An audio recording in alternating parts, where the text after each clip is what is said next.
अभी हाल में कुछ महीने पहले पाकिस्तान से एक वीडियो पूरी दुनिया में वायरल हुआ और हर तरफ लोगों ने उसे खूब देखा, सराहा भी। आवाज़ लता मंगेशकर की थी, गाना बहुत ही मशहूर, मेरा दिल ये पुकारे आजा। और उस गाने पे एक लड़की जिसका नाम आयशा, ये पाकिस्तानी, उसने अपनी सहेली की शादी में इस गाने पे एक परफॉर्म किया था। उसे भी नहीं मालूम था कि इस गाने पे जो वो डांस कर रही है वो न सिर्फ पाकिस्तान में बल्कि हिंदुस्तान में भी इतना ज़्यादा वायरल होगा, इतना पॉपुलर होगा। और देखते ही देखते आयशा एक स्टार बन गई, पूरा वीडियो वायरल हो गया। ये आज का दौर है, आप सब में से भी मुझे लगता है ज़्यादातर लोगों ने देखा होगा। लेकिन ठीक 11 साल पहले इसी पाकिस्तान में एक और वीडियो वायरल हुआ था। 2012 की बात है, मई का महीना था। लेकिन आयशा के वीडियो के वायरल होने और 11 साल पहले हुए इस वीडियो के वायरल होने में न सिर्फ ज़मीन आसमान का फ़र्क था बल्कि बहुत बड़ा खूनी फ़र्क भी था। आज उसी खूनी वीडियो वायरल की कहानी है। पाकिस्तान में एक जगह है, ख़ासतौर पर ये बहुत सारे लोग जानते हैं जब से तालिबान और ये सारी चीज़ें आई हैं, और अफ़गानिस्तान के करीब भी है, खैबर पख्तूनख्वा। यहाँ हमेशा ये डिस्टर्ब रहता है पूरा इलाका, पश्तूनी इलाका है, वहाँ पे बहुत सारे वो लड़ाके और ये तमाम लोग रहते हैं।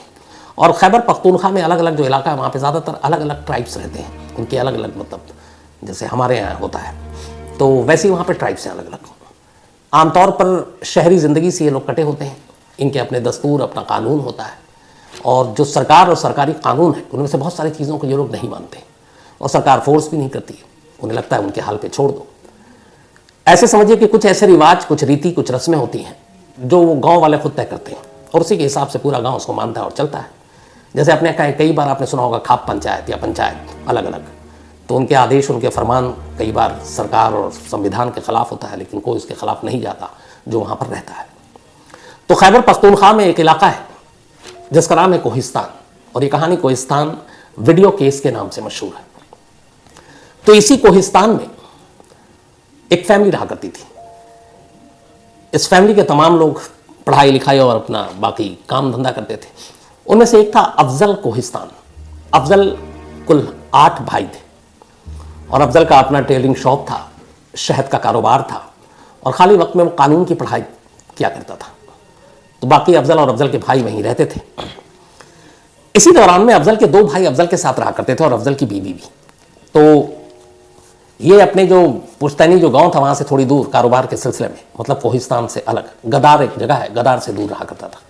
2010 में अफजल के 2 भाई, उनके एक जानने वाले के यहाँ शादी थी, तो वो वापस अपने गांव पहुंच जाते हैं। इनमें से एक का नाम था यासिर और एक का नाम था गुल नज़र। ये दोनों अफजल के भाई थे। अब ये पहुंचते हैं, 2010 की बात है, मई जून का महीना है। वहां जब जाते हैं तो गांव में एक शादी थी। उस शादी में तमाम लोग खुश थे और उसी शादी में एक वीडियो शूट हो रहा था। शूट करने वालों में अफजल का एक भाई था और दूसरा भाई उस वीडियो में कैद हुआ, वो बाकायदा डांस कर रहा था। और उसी वीडियो में 5 और लड़कियां थीं, लेकिन इनमें से 4 का चेहरा दिखाई दे रहा था, 5वीं लड़की का चेहरा नहीं दिखाई दे रहा था। और वो 5 तालियां बजा रही थीं, गा रही थीं। तो वीडियो के अंदर 4 लड़कियों का चेहरा, 5वीं लड़की का चेहरा नहीं, लेकिन वो भी फ्रेम में थी। और साथ में अफजल का एक भाई उसमें नाचता हुआ और फिर अफजल का दूसरा भाई वीडियो शूट करता हुआ, क्योंकि बीच में भाई ने भी कुछ शूट किया था। तो ये सारे वीडियो बना 2010 में एक शादी समारोह का, बिल्कुल वैसे ही जैसे आयशा ने अभी हाल में पाकिस्तान में मेरा दिल ये पुकारे पर जो डांस किया था, तो वैसे ही था एकदम लगभग। गाने अलग थे उनके अपने, लेकिन सब कुछ वैसे ही था। 2010 में ये वीडियो शूट हुआ, शादी वादी हो गई, सब कुछ ठीक। लेकिन 2012 में मई का महीना आया, 2 साल हो चुके थे शादी को। अचानक इस वीडियो को कुछ लोगों ने ऑनलाइन इंटरनेट पर लीक कर दिया। अब जब लीक किया तो इसी खैबर पख्तूनख्वा के इस इलाके में यानी कोहिस्तान में भी वहाँ के लोकल लोगों ने इस वीडियो को देखा। अब उसमें देखा कि उनके अपने इलाके की अपनी कबीलाई, अलग अलग वहाँ पे कबीले के लोग हैं और सारे कबीले के अपने अपने रूल्स हैं। तो जब उन्होंने देखा कि एक शादी में 4 लड़कियां ताली बजा रही हैं, गा रही हैं, और 2 लड़के हैं, एक वीडियो शूट कर रहा है, एक नाच रहा है, एक 5वीं लड़की भी है। अब 5 की शिनाख्त हो गई। जब उन्होंने देखा तो ये बात फैली, और इसके बाद अब उन 5 लड़कियों की जो शिनाख्त हुई, उनकी जो आइडेंटिफिकेशन थी, उनमें से एक का नाम था बाजीगा, दूसरी का नाम था शीरीन जान, तीसरी का नाम बेगम जान, चौथी का अमीना, और 5वीं लड़की का नाम शाहीन थी, जिसका चेहरा वीडियो में नहीं था, लेकिन शाहीन उसमें थी कैद।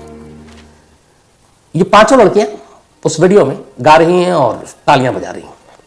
और एक लड़का वीडियो बना रहा है, दूसरा लड़का नाच रहा है। अब जब इन पांचों की शिनाख्त हो गई तो वहाँ ये हुआ कि इस कबीले के रूल और रीति रिवाज के खिलाफ है कि लड़कियाँ नाचें, लड़के वहाँ मौजूद हों और ऊपर से वीडियो बनाएं और वीडियो में वो कैद हो। अब कबीले की अलग अलग जो लड़ाई झगड़े ये सारी चीज़ें होती थी उसका फैसला किया जाता था, जैसे अपने यहाँ, मैंने ऐसे समझ लीजिए कि जैसे अपने यहाँ पंचायत होता है, तो वहाँ जो पंचायत है उसका वहाँ पे नाम जिरगा है। जिरगा मतलब उस कबीले के जो मुअज़्ज़िज़ लोग हैं, जो सम्मानीय लोग हैं, बुज़ुर्ग लोग हैं, वो बैठते हैं 8, 10, 15, 20 और किसी भी मसले का, किसी भी प्रॉब्लम के बारे में वो बैठकर तमाम लोगों की बातें सुनने के बाद अपना फैसला सुनाते हैं। तो अब इसमें इशू ये था कि जो शादी थी वो शादी किसी और कबीले की थी लड़की की, और ये लड़कियां जो वहाँ मौजूद थी वो उनकी दोस्त थी, और ये जो लड़का था ये उन लड़कियों के ही बिरादरी से ताल्लुक़ रखता था, मतलब कबीले का। अब जब दरगाह बैठी कि ये तो गलत है, इस्लाम के रूल के भी खिलाफ है कि लड़कियां ताली बजा रही हैं, गा रही हैं और वीडियो में कैद हो रही हैं, तो अब जिरगा बैठा। जिरगा बैठने के बाद ये तय हुआ कि इस वीडियो में जो 5 लड़कियां दिखाई दे रही हैं उन 5 लड़कियों के उनकी अपनी फैमिली, मतलब उनके अपने बाप और भाई कत्ल कर दें, और जो लड़के हैं दोनों वीडियो में उन्हें भी मार दिया जाए। अब जिरगा का ये फैसला था, फैसले को आप टाल नहीं सकते, ये फैसला हो चुका गुपचुप तरीके से। अब इसके बाद ये 2012 की बात है जब लीक हो गई थी सब कुछ, तो मई में ये फैसला आया जिरगा का लीक होने के फौरन के बाद। जून 1 महीना भी नहीं बीता कि पूरे इलाके में खबर फैल गई कि उन 5 लड़कियों को मार दिया गया। अच्छा, जो 2 लड़के थे वो शादी के बाद फिर अपने भाई अफजल के पास पहुंच गए थे गदार, तो वहां थे। बाकी परिवार जो है उनका वहीं रह रहा था अपने गांव में, लेकिन उनका इस शादी और वीडियो से कोई कनेक्शन नहीं था। अब ये सब कुछ जब हो गया, जून 2012, 1 महीने बीत गए, अफजल को अचानक पता चला कि एक वीडियो जिसमें उसके भाई ने शूट किया था और एक भाई उसका उसमें डांस कर रहा था और 5 लड़कियां थीं, उन 5 को मार दिया गया जिरगा के हुक्म के साथ। ये बात अफजल को बहुत बुरी लगी, कानून की पढ़ाई कर रहा था। उसने जाकर लोकल वहाँ पर एडमिनिस्ट्रेशन और पुलिस में रिपोर्ट लिखाई कि ऐसे से हुआ है। लेकिन अब चूंकि वहाँ पुलिस और बाकी चीज़ें भी हैं, लेकिन सिर्फ नाम को, असली चलता है कबीलों का अपना अपना दुनिया में। पुलिस ने रिपोर्ट लिखी, उसने कहा ठीक है हम जांच करते हैं। उसका पुलिस ने थोड़ी देर के बाद आकर कहा ये सब बकवास है, 5 लड़कियां जिंदा हैं और ठीक है। लेकिन अफजल को खबर मिल चुकी थी कि 5 लड़कियां मर चुकी हैं। उसे ये भी पता था कि उन 5 लड़कियों को बुरी तरह टॉर्चर करके मारा गया और उनके अपने बाप और भाइयों ने ही मारा और फिर लाश ले जाकर कहीं फेंक दी। अफजल को लोकल एडमिनिस्ट्रेशन से मदद मिली नहीं, हर तरफ वो भागता रहा, कोई काम नहीं आया। इसके बाद वो वहाँ से बाहर निकलता है, बड़े शहर आता है और अब अखबारों के चक्कर काटता है, टीवी चैनल के, और बताता है कैसे ऐसे ऑनर किलिंग के नाम पर 5 लड़कियों को मार दिया गया। जून 2012 में नेशनल मीडिया में पहली बार ये खबर छपती है पाकिस्तान में। अब 5 लड़कियों इस तरह से मारा गया और एक वीडियो वायरल। तब तक ये वीडियो भी बहुत सारे लोगों ने देखा, बड़े शहरों में देखा, कराची में देखा, इस्लामाबाद में देखा, लाहौर में देखा, तो ये हुआ कि हाँ भाई ये तो है। अब कोशिश रंग लाई मीडिया के जरिए जो अफजल है वो पहुंच गया सुप्रीम कोर्ट। पहले लोअर कोर्ट में गया, इधर उधर कुछ हुआ नहीं, मीडिया में भी चल रहा था। सुप्रीम कोर्ट ने भी, चूंकि ऑनर किलिंग का मामला इशू आ गया, तो सुप्रीम कोर्ट ने सो मोटो लेते हुए कहा कि इसकी जांच होनी चाहिए। सुप्रीम कोर्ट ने एक कमेटी बनाई और कमेटी बनाकर उसमें कुछ महिलाओं को भी शामिल किया और कहा कि आप लोग पख्तूनख्वा कोहिस्तान जाएं और वहां जाकर पता करें कि ये जो 5 लड़कियां वीडियो में ये सचमुच क्या मार दी गई हैं। सुप्रीम कोर्ट के आदेश पर एक कमेटी बनी, उस कमेटी में तमाम लोग थे, वो पहुंचते हैं वहाँ पे। वहाँ जाने के बाद वो जो कबीले के लोग थे 5 लड़कियों को उनके सामने पेश करते हैं। 5 लड़कियाँ आती हैं, अपना अपना नाम बताती हैं कि मैं बाजीगा हूँ, मैं शीरी हूँ, मैं बेगम जान हूँ, मैं अमीना हूँ और मैं शाहीन हूँ। कमेटी उन सबको देखती है, जिंदा है। कमेटी लौट कर आती है और अपनी रिपोर्ट सुप्रीम कोर्ट को दे देती है। लेकिन उस कमेटी में एक और मेंबर थी, एक महिला थी, और वो महिला एक यूनिवर्सिटी में प्रोफेसर भी हैं। उन्हें उन लड़कियों को देखकर शक हुआ। उनका कहना था कि जो वीडियो में लड़कियां हैं 2010 में शूट हुआ था और इसके बाद ये जो कमेटी पहुंची है ये 2012 में पहुंची है, तो उसमें कुछ फर्क आ रहा है। वीडियो में लड़कियां बड़ी दिखाई दे रही हैं, इनके सामने जो पेश किया गया वो छोटी दिखाई दे रही हैं। तो उसने अपनी बाकी कमेटी के राय से अलग राय दी कि मुझे कुछ डाउट है कि फेक लड़कियों को कमेटी के सामने पेश किया गया, लेकिन उनकी बात सुनी नहीं गई और सुप्रीम कोर्ट ने कहा कि सारी लड़कियां जिंदा हैं, इसलिए केस का कोई मतलब बनता नहीं है और केस डिसमिस हो गया। अब जब केस डिसमिस हो गया तो अफजल फिर परेशान हो उठा कि क्या करें। अब इसके बाद अफजल ने फिर इधर उधर कोशिश करनी शुरू की, मीडिया को बताना शुरू किया, लेकिन किसी ने कुछ माना नहीं। तब तक अब 2013 की तारीख आ गई। 2013 में कुछ वहाँ के जो लोकल पॉलिटिशियन थे वो पब्लिकली अनाउंस कर रहे थे कि यहाँ पे जो भी जिरगा या फिर कबीले के नियम और उसूल के खिलाफ जाएगा उसका हश्र वही होगा। और एक दो लीडर ने तो, बल्कि वहाँ के एक लेजिस्लेटिव असेंबली के एक मेंबर ने बाकायदा पब्लिकली ऐलान कर दिया कि इस वीडियो में जो लीक हुआ था, कोहिस्तान वीडियो, उसमें मौजूद और दिखने वाली हर लड़की को मार दिया गया।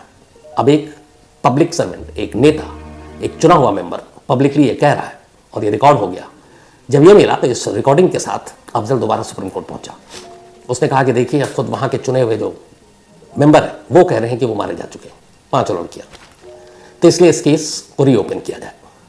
अब सुप्रीम कोर्ट ने भी वो सारे वीडियो देखे, तमाम चीज़ें देखी, लेकिन इधर सुप्रीम कोर्ट ने कहा ठीक है हम रीओपन करते हैं। जैसे रीओपन के लिए सुप्रीम कोर्ट ने मंजूरी दी, एक दूसरा हादसा होता है। अफजल का जो गांव था, उस गांव में उसके 3 भाई वहीं रह रहे थे। अफजल किसी और नौकरी के सिलसिले में बाहर था, लेकिन इसके जो गांव में बाकी परिवार जहां रहता था ओरिजिनल, वो वहां पर उन तीनों, उसके 3 भाई थे। 2013 जनवरी में उन तीनों भाई को गोली मारकर मार दिया गया और अफजल के उस घर को आग लगा दी गई। ये नतीजा था कि उसने सुप्रीम कोर्ट में दोबारा कहा कि ये केस रीओपन हो। इससे वहाँ की जिरगा और उस कम्युनिटी के लोग भड़क गए और उन्होंने कहा कि ये हमारी इस बिरादरी को बदनाम कर रहा है। एक तो वीडियो वायरल हुआ है, उसमें लड़कियाँ दिख रही हैं गाते हुए, तालियां बजाते हुए, ये कहीं से हमें मंजूर नहीं है। तो उसका बदला उन्होंने अफजल के 3 भाइयों से लिया।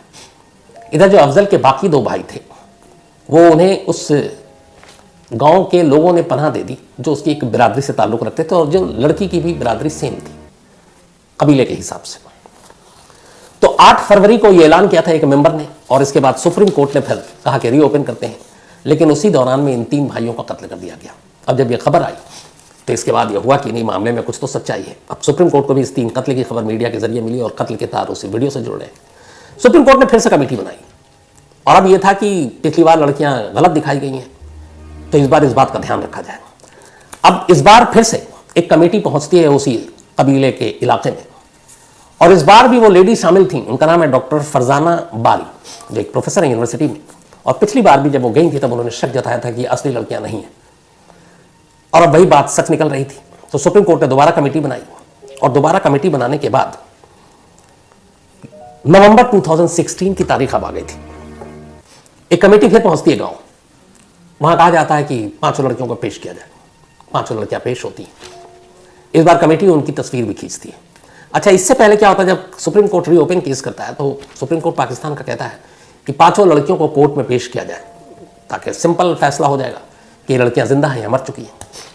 लेकिन डिफेंस के लॉयर ने यह कहा कि उन 5 लड़कियों को उनके इलाके से निकालकर सुप्रीम कोर्ट तक पहुंचाना इस्लामाबाद में ये मुमकिन इसलिए नहीं है कि वो जिस कबीले से ताल्लुक़ रखती हैं वो वहाँ की लड़कियाँ खुले में इस तरीके से मर्दों के सामने पेश नहीं हो सकती। तो इससे लॉ एंड ऑर्डर और बाकी चीज़ों की बड़ी प्रॉब्लम आ जाएगी, दिक्कत आ जाएगी। और वो इलाका वैसे ही है। तब सुप्रीम कोर्ट ने भी मजबूरी समझी, उन्होंने कहा ठीक है वो लड़कियाँ नहीं आएंगी, कमेटी दोबारा जाएगी। अब कमेटी के मेंबर दोबारा पहुँचते हैं, डॉक्टर फरजाना बारी भी उसमें मौजूद है। एक एक तमाम लड़कियों को पेश किया जाता है और उन लड़कियों के पेशी के साथ साथ उनकी तस्वीरें भी ली जाती हैं। हर लड़की वही अपना नाम बताती है जो 2010 के वीडियो में मौजूद थी। अब पिक्चर के साथ वो लोग आते हैं, सुप्रीम कोर्ट को अपनी रिपोर्ट देनी है, लेकिन डॉक्टर फरजाना बारी को फिर लगता है कि गड़बड़ हो जाएगा। तो एक काम करती हैं, राइटर के एक जर्नलिस्ट जो पाकिस्तान में बेस्ड फरजाना बारी उससे मिलती हैं और कहती हैं कि ये वीडियो है 2010 का वायरल वीडियो जिसमें ये लड़कियां ताली बजा रही हैं और गा रही हैं, और ये तस्वीर है 2016 का जो कमेटी के साथ हमने खींची। आप सिर्फ ये पता कर सकते हैं किसी टेक्निक से, नई टेक्नोलॉजी से, ये 5 वही लड़कियां हैं जो वीडियो में हैं। राइटर का वो जर्नलिस्ट वो फोटो और वो वीडियो एक ब्रिटिश इंडिपेंडेंट एजेंसी है वहाँ भेज देती है और कहती है कि उसका नाम था बैरियर्स, डिजिटल बैरियर्स, लंदन भेजती है। और वहाँ अब उन तस्वीरों को और उस वीडियो में लड़कियों का चेहरा, दोनों का मिलान, कि 2010 में जो वीडियो में लड़कियां नज़र आ रही हैं और 2016 की जो तस्वीर में लड़कियां नज़र आ रही है, इनमें कितनी समानता है। उस ब्रिटिश इंडिपेंडेंट एजेंसी ने उस फोटो को डेवलप किया, उसके नई टेक्नोलॉजी के जरिए वीडियो और उस फोटोग्राफ्स दोनों को मैच किया। उनकी रिपोर्ट आई कि वीडियो में दिख रही लड़कियाँ और ये जो फोटो आपने खींची 5 लड़कियों की अभी कमेटी के साथ जाकर, ये दोनों अलग अलग हैं। ये वो लड़कियां नहीं हैं जो उस वीडियो में थी जो वायरल हुआ। अब उसकी पूरी रिपोर्ट डॉक्टर फरजाना बारी ने सुप्रीम कोर्ट में पेश किया। जब सुप्रीम कोर्ट में पेश किया तो खुद सुप्रीम कोर्ट के जो जज थे उन्होंने दोनों तस्वीरें और वीडियो को देखा ध्यान से और फिर उन्होंने कहा कि जब 2010 में ये वीडियो शूट हुआ था, 2012 में फिर लीक हुआ, तो उस वक्त उन्होंने एक अमीना जो इन 5 लड़कियों में शामिल थी उसके बारे में कहा कि अभी जो तस्वीर दिख रही है उसके हिसाब से तब 2010 में अमीना की उम्र 8 से 10 साल रही होगी, जो अभी की फोटो है 2016 की।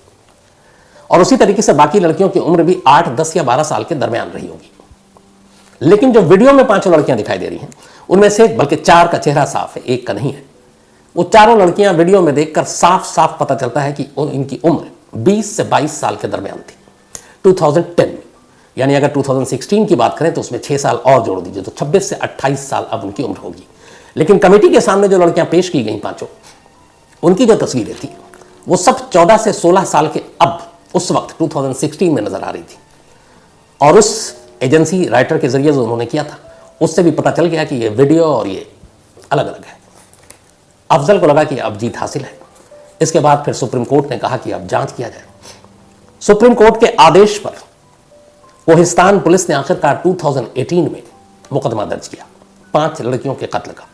3 भाइयों के अफजल के कत्ल का मुकदमा किसी और पुलिस स्टेशन में पहले दर्ज हो चुका था। तो सुप्रीम कोर्ट के आदेश पर कोहिस्तान पुलिस ने मुकदमा दर्ज किया। इसके बाद जांच की। जांच करने के बाद उन्होंने, पुलिस ने जो अपनी रिपोर्ट दी उसमें यह कहा कि शीरीन जान, बेगम जान और बाजीगा, इन तीनों के बारे में अब कंफर्म है कि इन तीनों का कत्ल हो चुका है। लेकिन जो बाकी 2 लड़कियां हैं, अमीना और एक और, वो जिंदा है। ये लोकल पुलिस ने अपनी जांच में कहा। लेकिन उनके जिंदा होने का कोई पुख्ता सबूत सामने नहीं आया। बट यह है कि 3 मारी जा चुकी हैं और 2012 में जैसे ये लीक हुआ उसी के 15 दिन के अंदर अंदर इनका कत्ल हो गया था। इसके बाद इन तीनों लड़कियों के 2 के फादर और 1 के भाई, उसका चूंकि फादर था नहीं, इनको गिरफ्तार किया गया। 5 और रिश्तेदारों को गिरफ्तार किया गया। फादर और भाई ने एक्सेप्ट किया और बड़े गर्व से एक्सेप्ट किया, क्योंकि उस वक्त यह था कि ऑनर किलिंग और ये सारी चीजें, तो उन्हें लगा कि उन्होंने कोई गलत काम ही नहीं किया। तो उन्होंने माना कि हाँ, हमने मार डाला। इसके बाद फिर मुकदमा चला। भाई जो पिता थे दोनों, इनको मौत की सजा और भाई को उम्र कैद की सजा दी गई। बाकी 5 लोगों को जो पकड़ा था उनको बरी कर दिया गया। इसके अलावा एक दूसरे पुलिस स्टेशन और दूसरे कोर्ट में अफजल के 3 भाई को जब मारा गया, कत्ल किया गया, उसका उनका घर जला दिया गया। उसमें से 1 को फांसी की सजा हुई और बाकी लोगों को, 5 लोग और थे उनमें, उनको 25 साल कैद की सजा सुनाई गई। तो इस तरीके से अफजल अपनी एक लड़ाई जीत चुका। अकेला वो शख्स था जो 2012 से इस मुहिम में जुटा हुआ था। तो करीब 6 से 7 साल तक एक लंबी लड़ाई अफजल ने लड़ी, अफजल कोहिस्तान ने लड़ी। लेकिन इसका नतीजा फिर यह हुआ कि अब इस लड़ाई को लड़ने के बाद वो अपने आबाई वतन यानी अपने गांव, अपने उस इलाके में जा नहीं सकता था, क्योंकि तमाम कबीले के लोग उसके खिलाफ हो चुके थे कि इसने कबीले की मान मर्यादा को तोड़ा है। इसलिए वो अब दरबदर हो गया। कुछ मीडिया के लोगों ने, कुछ और लोगों ने मदद की और वो इधर से उधर भटकता रहा। फिर वो एबटाबाद पहुंच गया, वही एबटाबाद जहां ओसामा बिन लादेन को मारा गया था। अमेरिकी जो कमांडोज थे, सील, उन्होंने मारा था, नेवी सील। तो वो एबटाबाद में रह रहा था अपने एक और भाई और भतीजे के साथ।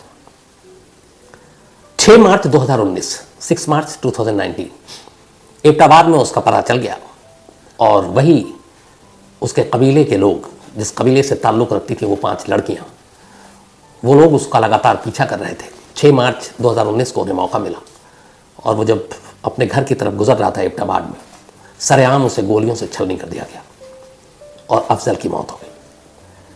तो एक केस जिसको वो एक कबीले से उठाकर पाकिस्तान के शहर शहर, घर घर तक पहुंचाया, कानूनी लड़ाई लड़ी, सुप्रीम कोर्ट तक गया, सजा दिलाई, उन 5 लड़कियों का सच जमाने के सामने लाया, ऑनर किलिंग की कहानी सामने लाई।